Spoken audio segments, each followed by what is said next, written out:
Hello, this is Nathan, better known as CrazyhermitDM, and this is my podcast, The Hermit's Homebrew. Joining us today is Michael Benois, who has spent the past year or so building Merry Manticore, your moniker and business, which has led him towards the first Kickstarter built around more than 250 creatures that might otherwise have remained forgotten in the realm of Shadowdark if it weren't for you. And so I'm just, before we kind of get into the book, because I have quite a few questions about the book after you letting me thumb through it, is where did the gateway into tabletop gaming come for you? I played third edition when I was a kid, like in middle school. And I played a lot of Neverwinter Nights on top, which was the computer game that was built on third edition, kind of like the Baldur's Gate of its day. Not that level of success, but I played in middle school, and then I played again a little bit in college, and then basically I've been wanting to play again as an adult, and I found out by coincidence that all my buddies that I played with in middle school, oh, we've been playing fifth edition for 6 months to a year. What? Seriously? So we started playing together. Long story short, I eventually became the GM. So I ran fifth edition for 2 years. And like a lot of folks, I got kind of burnt out on fifth edition. And I sort of found out after the fact that although at the time I didn't know this, I didn't really have this concept crystallized in my mind. I had a lot of very OSR tendencies when I played fifth edition. I played a much more deadly game. The dungeon was really the centerpiece. I took a lot of interest in kind of the creative problem solving. I really didn't care for the super heroics of fifth edition. I really liked challenging players and hopefully seeing them overcome that challenge as a DM. So basically, Shadowdark came out. I kind of missed the Kickstarter. I almost backed it and said, no, I'm never going to leave fifth edition, and was proven wrong a year later when I dove into Shadowdark, and I haven't looked back. I've loved it. I'm not gonna lie, I was pretty married to fifth edition myself till about 2022, 2023, when Wizards kept really kind of stepping in it, and then I Yeah, started, I know. and I started taking the hobby a lot more seriously, I started doing this podcasting, and it was literally months after starting this podcasting, like the OGL started, Yeah. and I was talking to my two co-hosts at the time. I'm down to one at the moment till the one comes back. That we debated back and forth. It's like, do we even comment about this or even try and make like talk about this? And eventually we did, and we started realizing, okay, we're not the only ones that are thinking this, or it's not that taboo to realize, hey, there's other games out here, and we're kind of fed up with what's kind of going on and how I guess the older part of the community has been treating or well being treated at the moment. Yeah. And so that's when I started looking at a lot of other systems and 5e systems as well, like Kobold Press's Tales of the Valiant's a pretty good one. But then I started looking at the 50th anniversary came around, and I started delving into the history and the OSR stuff, and I started realizing, man, a lot of this stuff is simplified, and a lot of the problems I have, like super long combats and taking one combat per night, a game night, which has Yeah. always been the thing I hated about 5e. Yeah. Oh, I don't have to deal with that. Yeah. This isn't the only thing on the block, basically. Like game in town. Yeah. Yeah, yeah, definitely. And obviously the Shadow Dark, it's so tricky because on paper, if you just kind of leaf through it, it looks like it's basically 5e but simplified. But which is true in one level, but Kelsey does a lot of interesting things that completely change the play style. So even though on paper, hey, I'm just rolling a d20 adding my modifier, it was very easy for my 5e players to pick up. In practice, it changes the whole tenor of the game.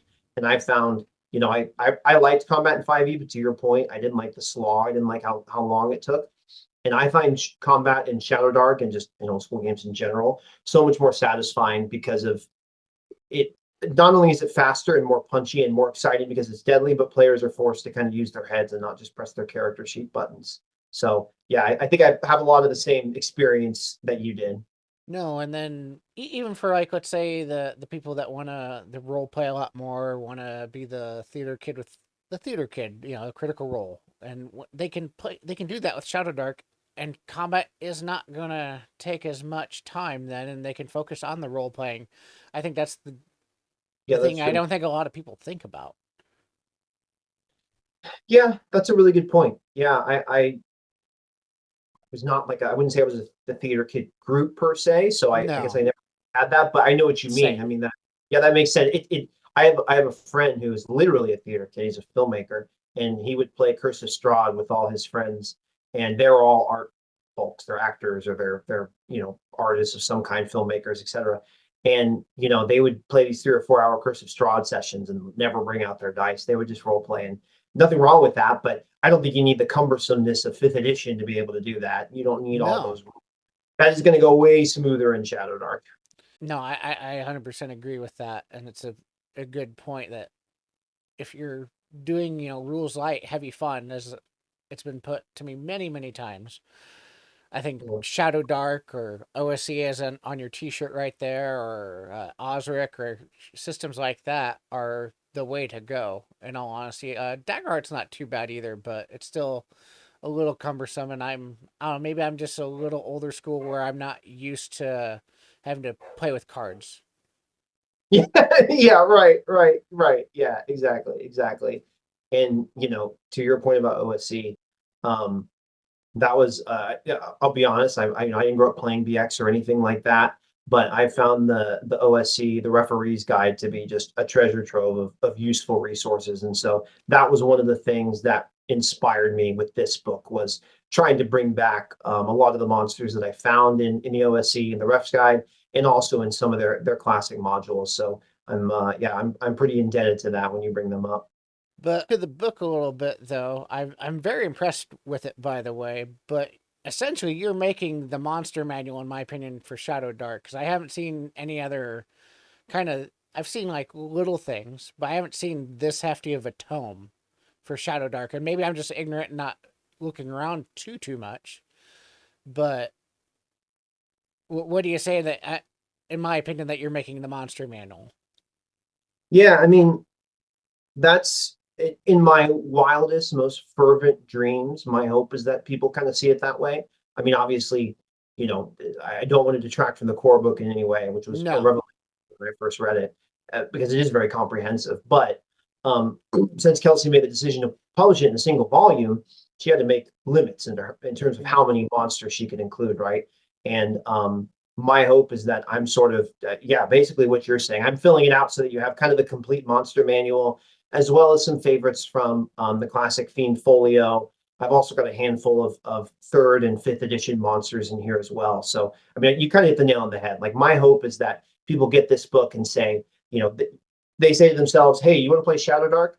Get the core book. And if you're into it, if you're committed, get the Western Reaches, get the Cursed Scrolls, Mm-hmm. and get Forgotten Foes. That would be my kind of like wildest dream in terms of, what my aims are, is people look at it that way. No, and I did notice, just because I do know a little bit of the ins and out of the legal side of things. I noticed you went for a lot of the IP free or intellectual property free stuff, of not having to deal with getting anyone's permission for the stuff that you've converted over.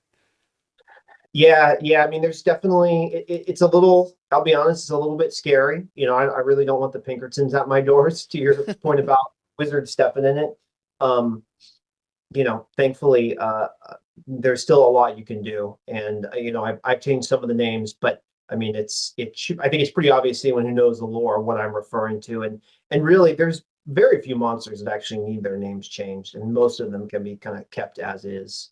Like the obviously the Warp Panther, in quotations, is a displacer beast, which is one of my more favorites. I fully Yeah. enjoyed that. And then there's another version that's a cheetah with tentacles, which I thought was just a nice little twist on things. And the art's all on point as well. Yeah, thank you. I appreciate that. Yeah, so yeah, the Warp Panther, the Displacer Beast. Yeah, there's a great piece of that, a great piece of art with that Christopher did with the Displacer Beast, and he's getting set upon by a pack of blink dogs, which are kind of the natural enemies. And of course, I have blink dogs earlier in the book, and then the Kamadan is the one that you're referring to, and I encountered that in Tomb of Annihilation, and I never ran it, but I loved reading it. I'm a sucker for Lost Worlds jungle type settings, so I've got a fair amount of those monsters in there, just kind of my personal thing. Um, yeah, now the Camden was a really fun one to create. So it's this leopard or a jaguar, depending on which setting, that's got 6 snakes just kind of coming out of its shoulders, and these snakes have and the snakes have a sleep breath, which is, I don't know what any of those things have to do with each other, but they're there and it's cool. And he was kind of fun to make because I when I first started, I kind of got into the habit of I call it transliterating Yeah. monsters from old editions to Shadowdark, and I would make it a little bit too much of a one-for-one copy. And then I kind of realized as I was iterating and going through several drafts of these monsters that I really need to make it, streamlined and fit the Shadowdark MO. Hmm. So it was really fun to kind of take some of these monsters that were either a little too crunchy for Shadowdark or mechanically maybe a little too don't have enough going on, and try to put them in that happy middle ground where I tried to put everything. So the Kamadan, he has a sleep breath canonically, and then of course he has his claw and his snake bites and stuff. And I think his snakes might have a poison, but that's there's plenty of poison snakes. So it was kind of fun to think about. Okay, how could I make these snakes a little bit more interesting without breaking the lore, just bringing something in from left field? And I decided that the snakes, if their breath makes you sleepy, then maybe their bite just makes you drowsy, and you have to make a con check, or you're going to be drowsy and have disadvantage on your checks for 1d4 rounds. So it was cool to kind of try to bring it into the Shadowdark fold, kind of flesh out things that felt a little underdeveloped, and kind of rein in things that were maybe a little too crunchy. I mean, if it's a snake motif or like a poison motif, to where an Yeah, animal that in a real life setting where a snake would bite you or spit at you with a venom that would slow you down or and try and nullify you to where it can take you. yeah, right. I took a few liberties with creatures that were not necessarily canonically old school, but I just thought they were fun, and a DM should include them. So I have a spitting cobra just because I like real life animals and giant versions of those animals. Hmm. It's fascinating that we have real life monsters. So yeah, I've got a spitting cobra. I also have a titanic ape, like a King Kong type Yeah. creature, stumbles through the jungle. I have a Shoggoth, which isn't. I don't know if a Shoggoth is actually the Lovecraft creature has actually appeared in any official edition, but it's very D Yeah. and D adjacent. So that was a fun one to make too. I mean, giant animals have appeared since OD&D and first edition. Yeah. Giant crayfish or anything like that. I think Gygax himself leaded towards is like, I don't know what to kind of do here. Let's just throw in a giant animal. Yeah, let's make it bigger. Yeah, Yeah, yeah, and yeah. that's And where you get like giant crayfish and really random ones from. yeah, yeah. I love the giant animals for a couple reasons.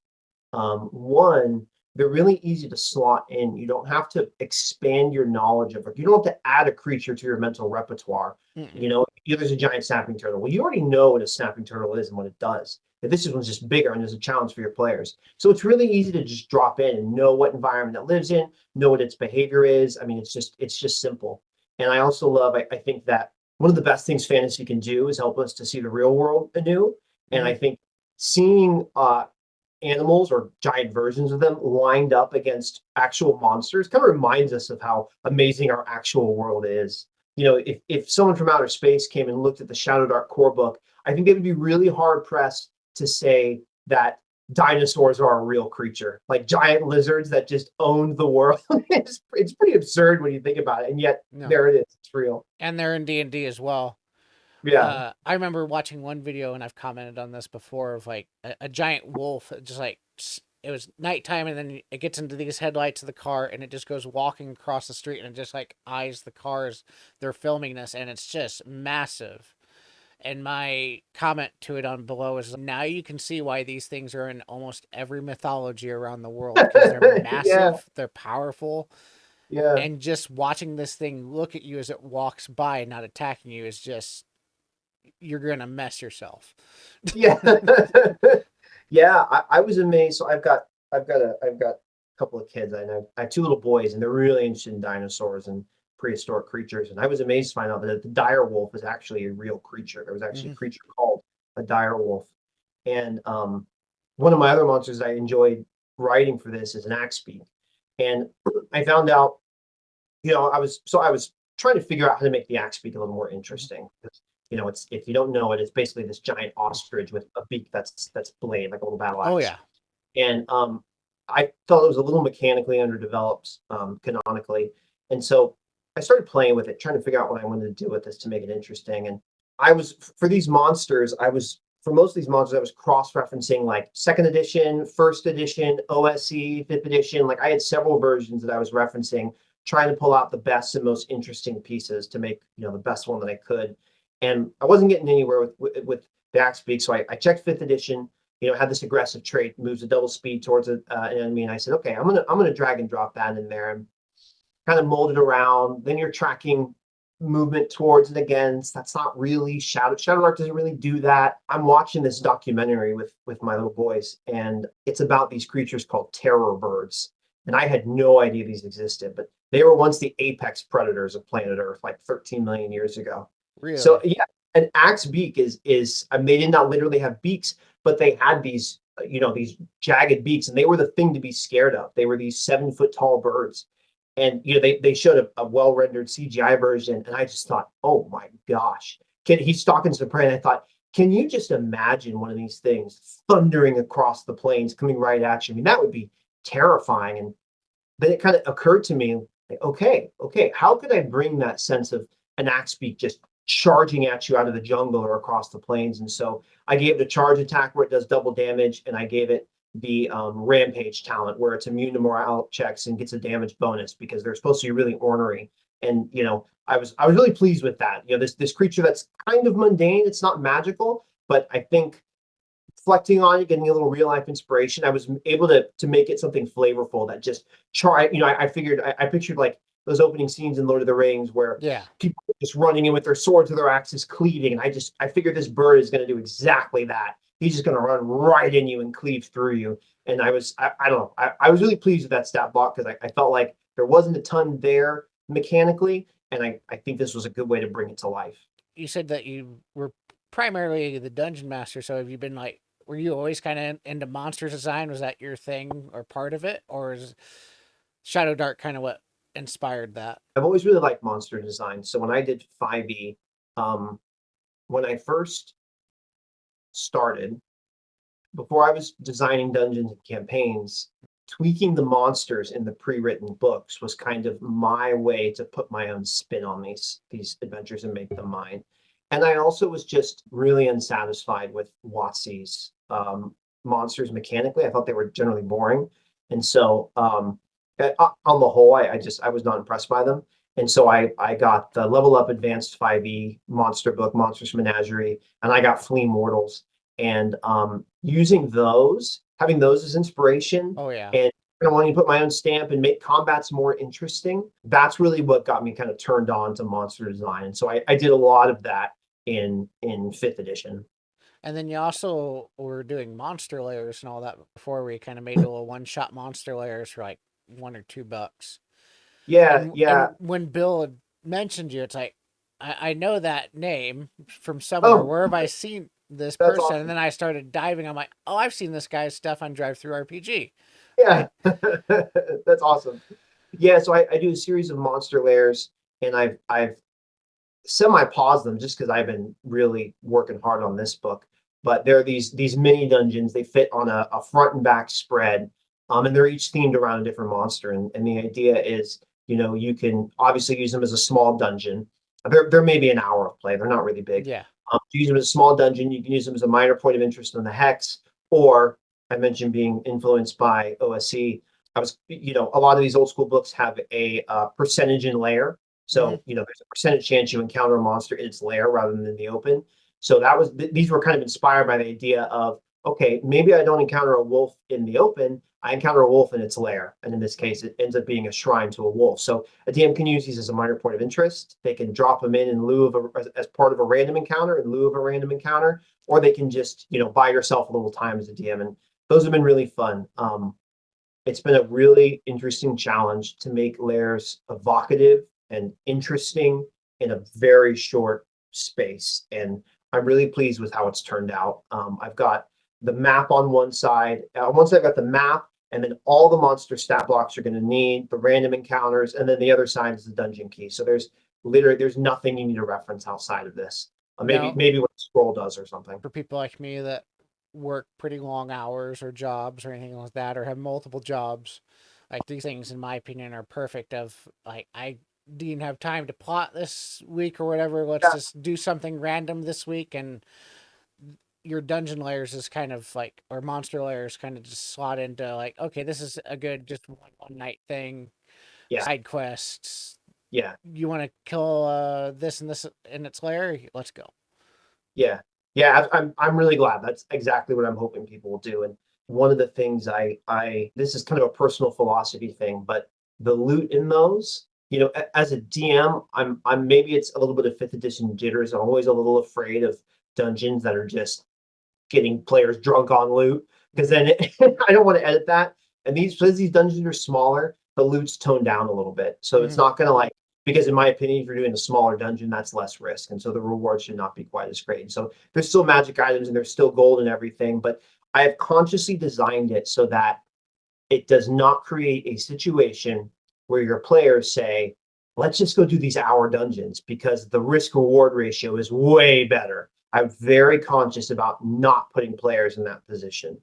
And I've actually got one more coming out with this Kickstarter that I've run. It's called In the Shadow of the Hunter. It's a Periton lair. So a Periton is a eagle with a stag's head that has an unfortunate taste for human hearts.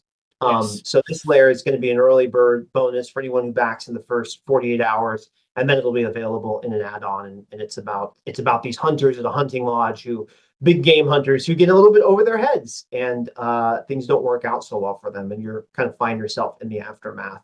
And I play a lot with verticality. Peritons Mhm. are flying, right? So there's a lot of verticality to it in ways that I think will make it interesting and different from a lot of dungeons. This episode's been brought to you by. So, every GM here starts small from the experts when building a campaign, right? A tavern, a village, a few NPCs. But what if your players want something more without feeling overwhelmed? That's where Centurion 3D steps in. Their set brings over 30 build out options, infinite ways to grow your world, infinite ways to grow your table. Centurion 3D Studios is for game masters who want to stay small but go big for their players. Alright, fellow hermits, Heimdall has just dropped their new dice line, and they come in a unique LED display box that makes them look like they're pulled straight out of a mythical ancient Viking vault. And the dice themselves, they're runic. Full Thark inspired font on the faces, but the wild part is they've got this iridescent finish that literally changes when the light hits them. It's like your dice are actually filled with magic. If you want to show off the dice in a totally new way, grab one of these 5 sets, if not all of them. There's something out of the 9 realms themselves. When you sent me this book as well, while we're kind of segueing a little bit off monster layers and just kind of your thought process between everything of what you're kind of making, what led you from like monster layers to going to this and I want to convert all these older edition monsters to Shadowdark? Yeah. Was it you wanting to do it, or you actually saying, just like kind of I mentioned, I don't see anything kind of like this in Shadowdark. It's actually maybe a market or a community need. Yeah, that's a good question. It's kind of both, kind of cop out answer, but it is both. It yeah, it kind of came from two places. I'm looking over my core book right now. I was looking through my core book and I enjoy it. I'm like, wait a minute, where's the Banshee? And I checked like 4 times. Where's Troglodyte? And where's the Yeti? And where's the Behir or the Beehire, however you say it? And I noticed that gap, and I thought it was kind of odd, but I didn't immediately jump to let's make a book. But then I started running some old school modules, especially some necrotic gnomes, and they had some really cool monsters like the living iron statue and the tarantella and the fire beetle Mm-hmm. and the oil beetle. Then I started reskinning and using in some things I published. And I just kind of realized like there is still this gold mine of monsters, ones that I knew Mm-hmm. from fifth edition, from general knowledge, and ones that I'm discovering for the first time that have been here for decades that are kind of missing. And yeah, that's when I kind of realized like, oh, there's probably a lot of other people who would like to see these monsters back. And then the second piece of it is over 250 monster stat blocks. That's kind of the meat of it. But when all is said and done, it may be the case that the sleeper like hero, the sleeper MVP of this book is the NPC stat blocks because I no go right ahead. No, no, I'm just agreeing with you. Yeah, yeah.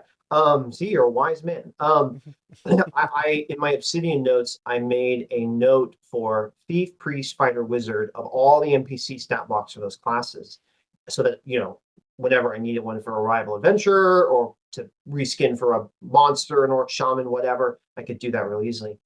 And once I laid them out, I realized that other than the fighter, there are not many priest, thief, and wizard stat blocks. No. Wizard is 3, 3, a level 2, a level 6, a level 10. Priest has, I think, a level 6 and a level 1 or 2. And I realized that was a really big gap. If you want to have a rival adventuring party, then you've got to come up with those stat blocks all by yourself.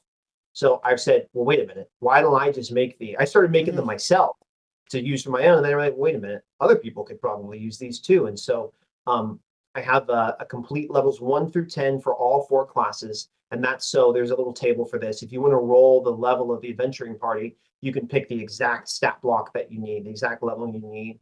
And the fighter one is pretty simple. The thief gains a few abilities as it levels up, but the priest and the wizard, I didn't want to just repeat the same spells over and over. So I came up with a system I was really happy with, where I basically divide the priest and the wizards, each of them into 5 kind of like tiers, just like there are 5 spell levels in the book, right? So there's on one page, it'll say level 1 and 2 priest, level 3 and 4 priest, next page 5 and 6, 7 and 8, and so on.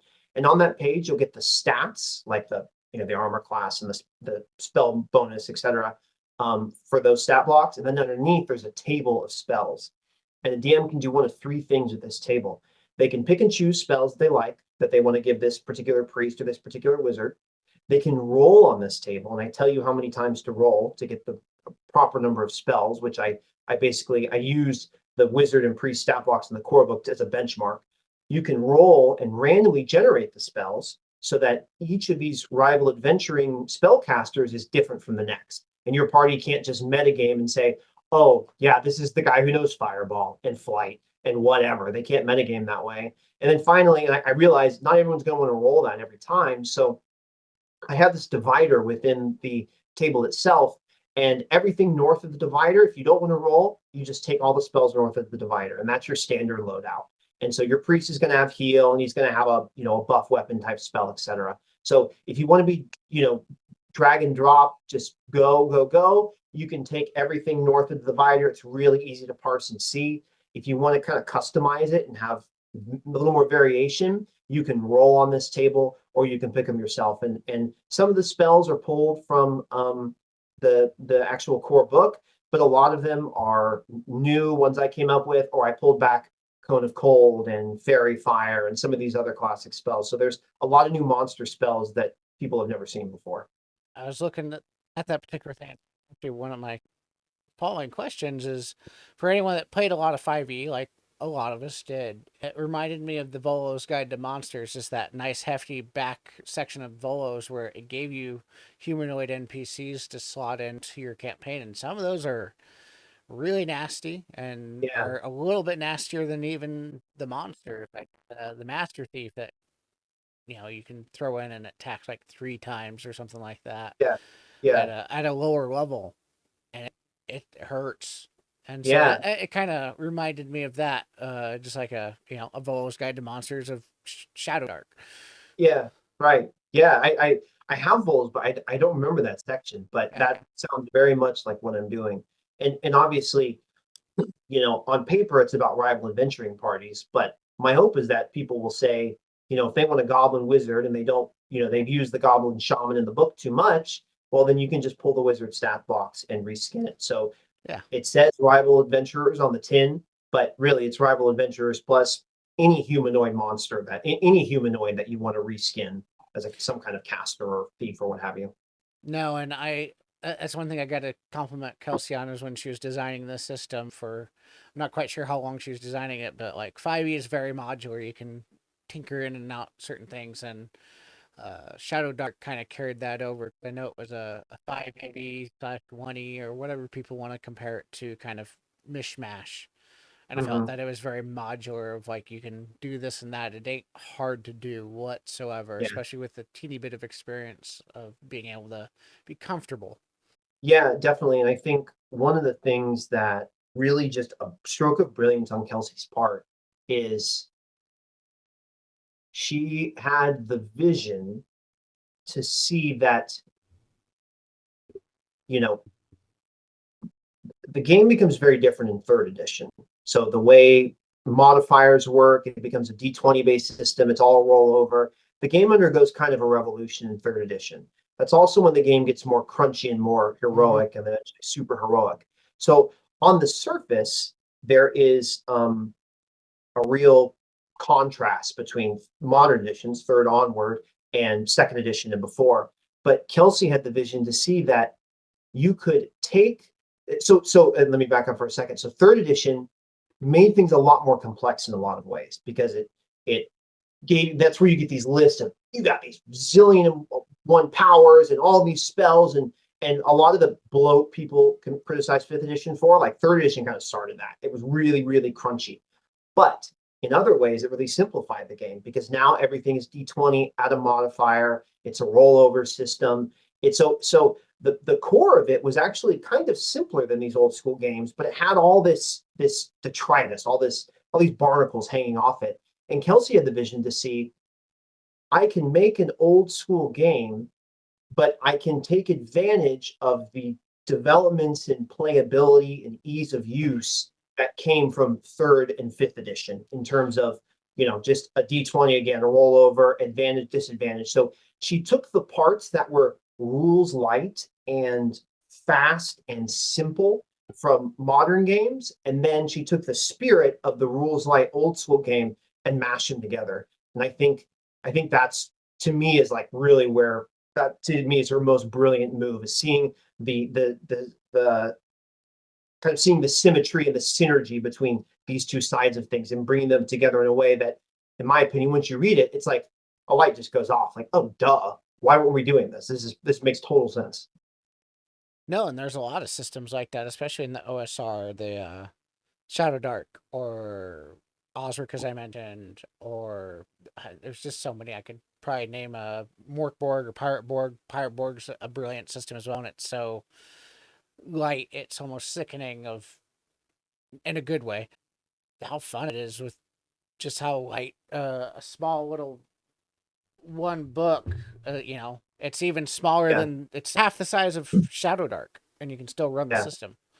yeah, yeah, yeah. It is, and that's one of the fun kind of design challenges, and it definitely makes me appreciate Kelsey's work even more. Is taking, like, I pulled a lot from second edition. Second edition is stat blocks are more involved than like in BX, and trying to find ways to simplify those to keep the flavor, that sort of thing. That was kind of the one of the fun challenges in this book that I think I was kind of able to get away with, was simplifying these things and keeping the flavor. I agree with that, and then I'd also want to add on with like third edition. Granted, it got a lot crunchier with that edition, but just some of the really out there monsters that are really just the lore behind them and the design behind them, just like really like interest me. Yeah. Uh, Which ones are like you thinking about?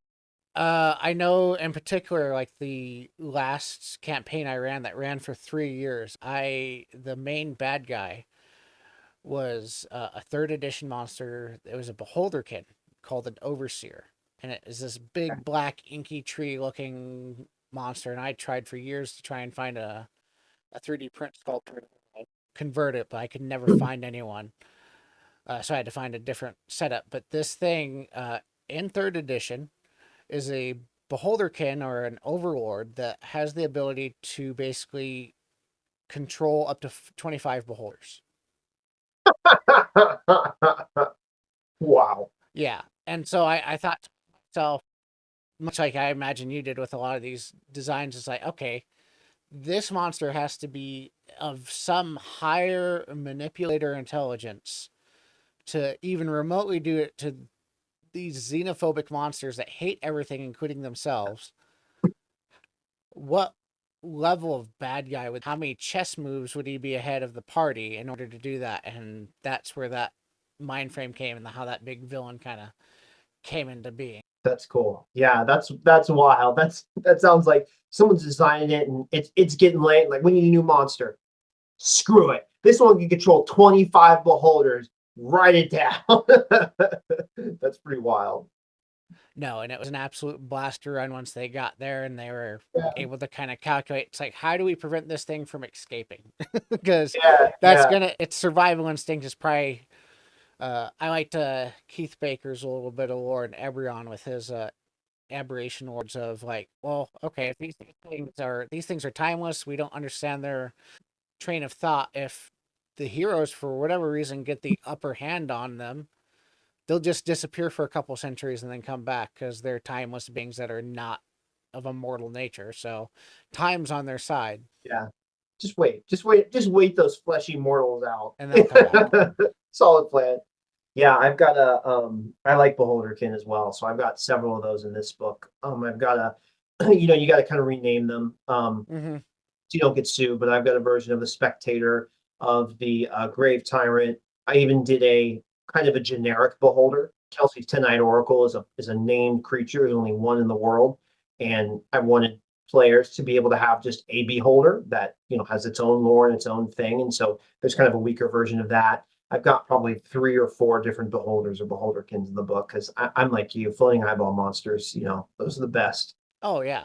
The great thing about aberrations is you could probably take your book or any monster manual and you could go flip through 10 different pages, choose 10 different abilities, mash them together in one stat block, and it doesn't have to make sense. It's an aberration. Yeah, right. Right. Yeah, that's very true. And it's almost better if it doesn't make sense. No, because it's an aberration. It should not make sense. Yeah. Right. Right. It's Lovecraftian in origin. So getting back a little bit before Yeah. we get to nerding out too much over beholders, Yeah.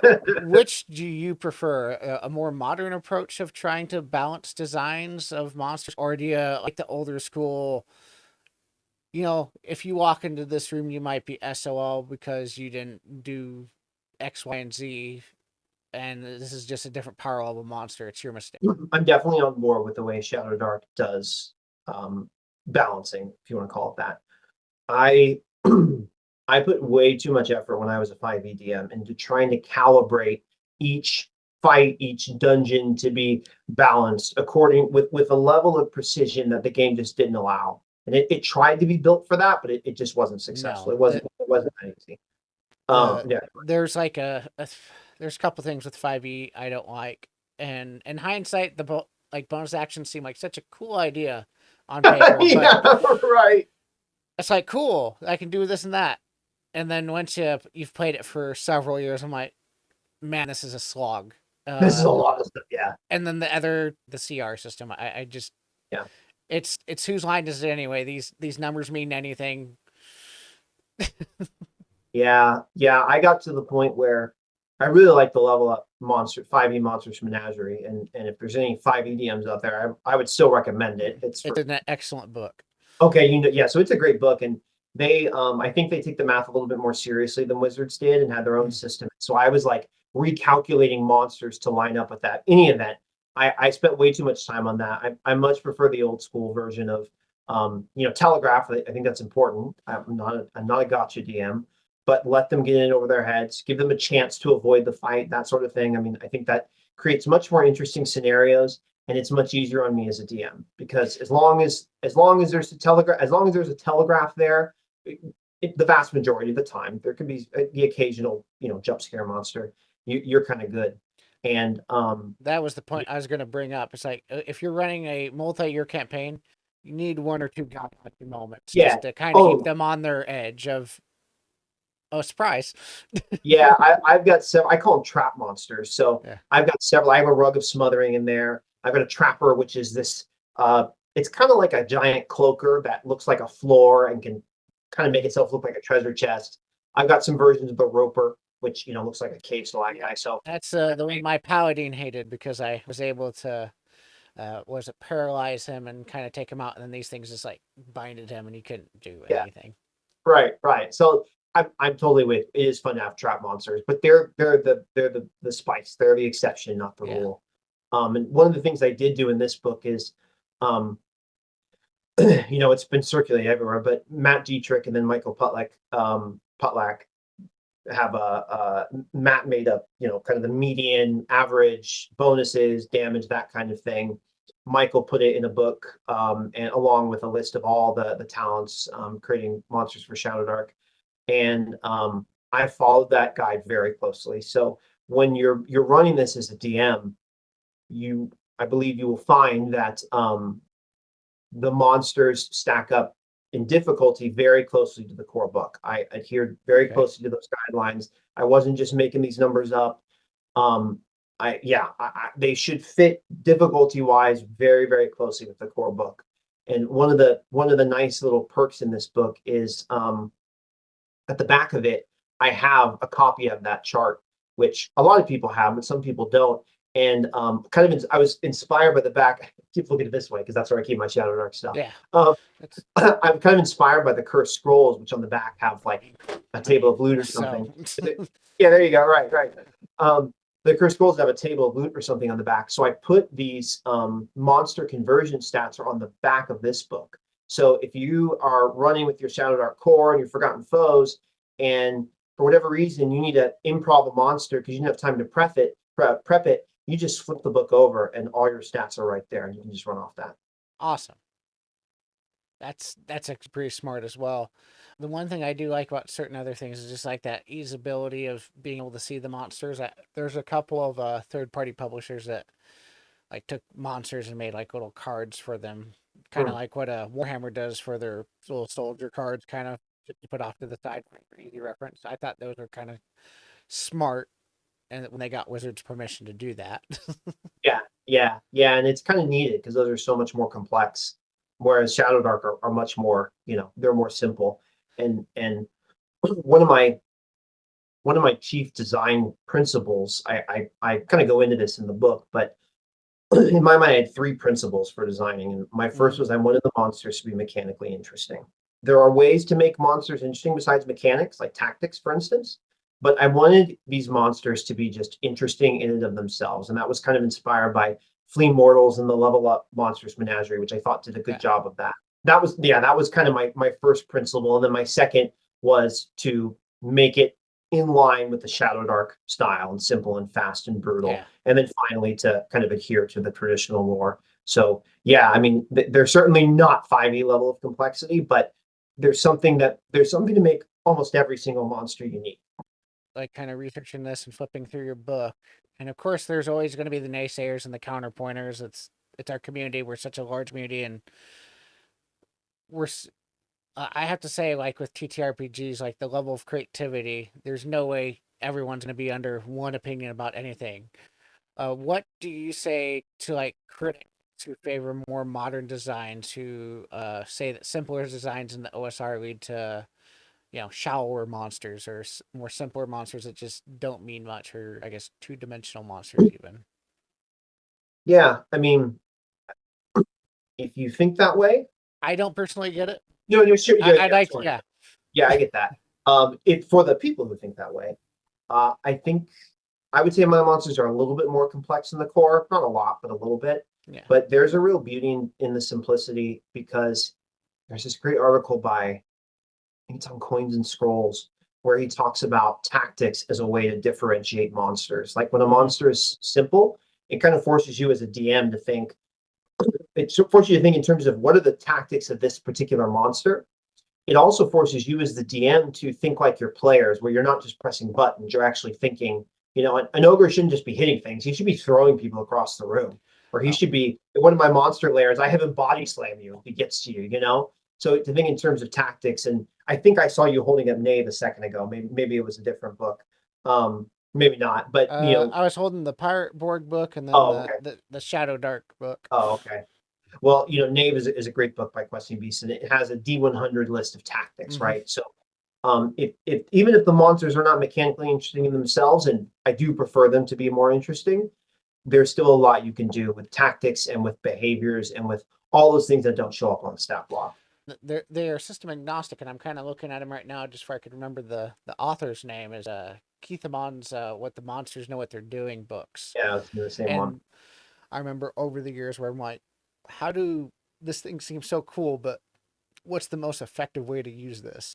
Yeah, And those books are a treasure trove of that. Or there's Justin Alexander that does his thing. That yeah, does a lot of good stuff like that, and a lot of that stuff system agnostic. If you can convert yeah, it over to your book or the Shadow Dark book or things like that, to where you can make these monsters hit just a little bit more, I guess, harder or more potent in their abilities. yeah, yeah. Yeah, definitely. It opens up a nice creative space. Your layer series of releases are, I think, are just wonderful and small and compact, as we're mentioning. And I don't remember if they were just Shadow Dark specific or if they're a little bit more system agnostic. They are Shadowdark specific, but I mean it's an old school system, so they can be converted. I think we kind of skipped a little bit over. Do you feel like that was the natural evolution of, like, I'm doing these monster layers and now I want to build this monster book that could possibly go with these layers, or was it just this is where my interest evolved to? Yeah, that's a good question. So it did not evolve from that, but I think they had similar roots in my plundering old school books for Mm-hmm. Shadowdark. So in case of the monster layers, it was really inspired by the percentage encountered in layer numbers. And of course, this book was inspired by partially by 5e monsters I missed, and partially by going through these old books and seeing all these other cool monsters. I also have, in these old book in most old school bestiaries, there's a number appearing dice formula, I call it, which I brought back to this book as well. So it wasn't really evolved from the monster layers, but they both had a similar root in some of the resources that OSE especially had that I wanted to bring into Shadowdark. Yeah. And I actually did something similar. I have a totally free, I mean, won't cost you a penny on Drive Through RPG called A Fistful of Treasure. And I went and I reverse engineered like 8 or 9 official Arcane Library dungeons to figure out how much treasure and frequency and that sort of thing that Kelsey gives.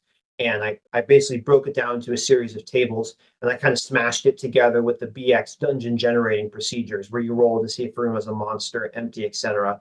I put that up in A Fistful of Treasure. But anyway, I guess you could say this is all kind of part of a larger project to bring back some of the resources that, very concise Shadowdark did not include, bring them to Shadowdark players.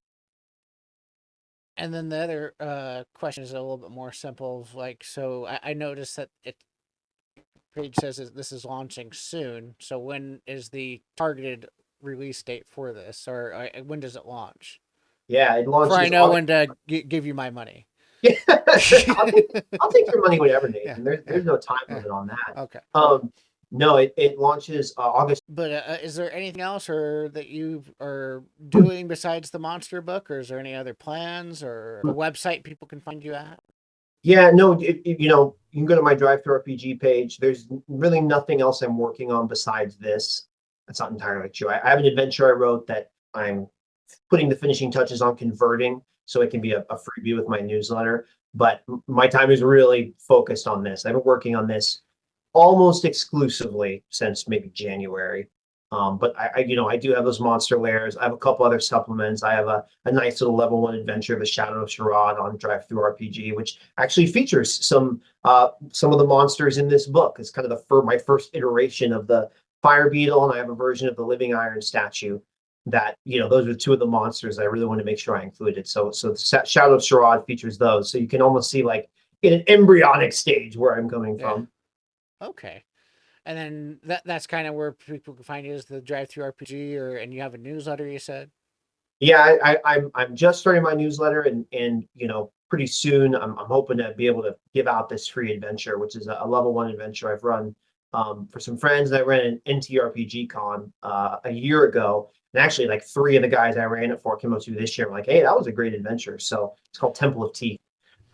Yeah, I so mean, that'll go out. it must be good because Bill Harvett, when I was talking to him, mentioned it because I think he said he ran into it at North Texas Con, and then Yeah, yeah, yeah. So yeah, Bill ran in my played in my Shadow of Sharad game, and yeah, he had kind words to say about it.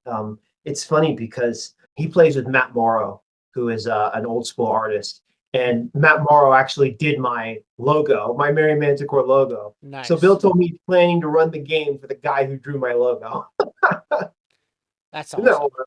yeah, it was pretty It is cool. a small world when you start Yeah, connecting things and figuring out who knows who. And yeah. I figured that over the years with this podcast of, oh, okay, this community is very, very large, but the web and interconnectedness of who knows who is a lot tighter than a lot of people realize. Yeah, I definitely found the same thing. So, just a quick history. when I started doing this book, I was just going to release the drive through because I didn't want the headache of a Kickstarter.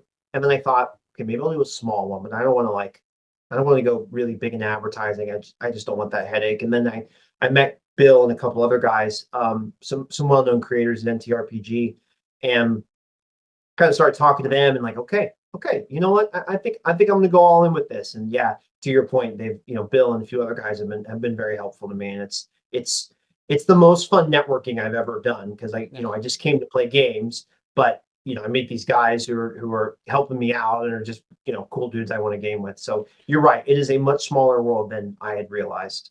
No, and I have to agree.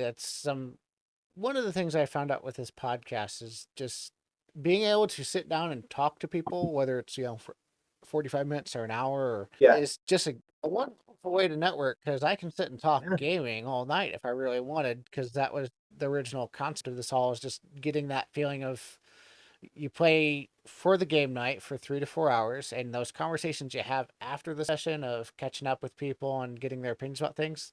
That's what I wanted as a original feeling yeah. for this podcast.